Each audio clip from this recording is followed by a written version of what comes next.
Un Nagi qui se fait victimiser et on va voir aujourd'hui s'il va se qualifier ou non. Mais avant de démarrer la vidéo, je t'invite à t'installer confortablement et à t'abonner si tu aimes Blue Lock. Sur ce, commençons. Le chapitre 349 démarre avec une nouvelle partie du jeu de la cage. Ce coup-ci, Shigeo et Nagi sont les chasseurs. Nagi se demande ce qui le fait autant briller et se dit que la seule raison ne peut pas être le fait qu'il joue sa carrière. Non, en réalité, c'est parce que pour la première fois de sa vie, il agit selon sa propre volonté. Il se bat seul sur le terrain parce qu'il essaye à tout prix de survivre. Shigeo, de son côté, compte sur Nagi. La raison pour laquelle il l'a choisi, c'est parce qu'il a l'air d'être un génie et a l'air d'avoir du cran. De son côté, Nagi lui demande ce qu'il va faire, un petit peu ses spécialités, et Shigeo, sur un ton sérieux, lui dit qu'il peut courir longtemps, c'est tout, il a un bon cardio. Donc il commence un pressing plutôt efficace, et ça marche bien. On voit qu'il arrive presque à toucher le ballon dès le début, et se rapproche des joueurs petit à petit. Son pressing est tellement efficace qu'il fera une erreur, et la balle va donc tout droit en direction de Nagi, mais il ne peut pas la recevoir maintenant,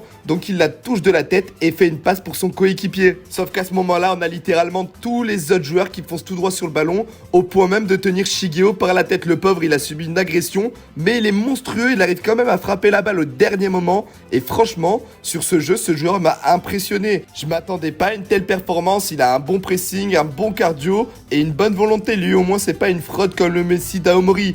Et à ce moment, Nagi s'apprête à recevoir la balle et il repense à tout ce qu'il a vécu au Blue Lock. Sa première défaite contre Izagi, les larmes de Ryo et surtout le moment où Izagi lui dit de ne pas lâcher le football lors de la Neo Ghost League. Et c'est comme ça qu'il la récupère de manière épique. Grâce à une bonne combinaison entre ces deux joueurs, ils ont pu passer à la seconde sélection. Mais ça y est, nous voilà déjà du côté des vestiaires du Japon. La side B c'est fini, en tout cas pour le moment. Peut-être qu'on va y revenir un peu lors des prochains chapitres.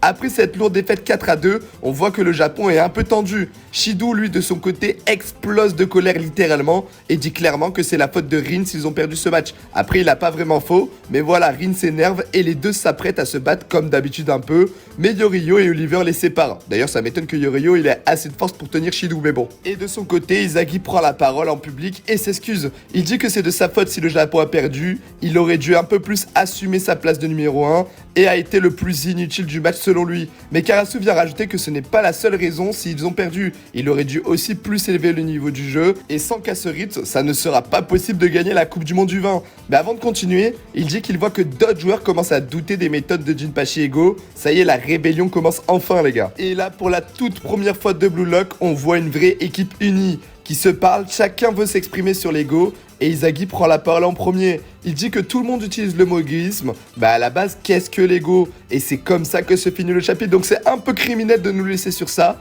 Mais ça y est les gars, après plus de 350 chapitres dans le manga,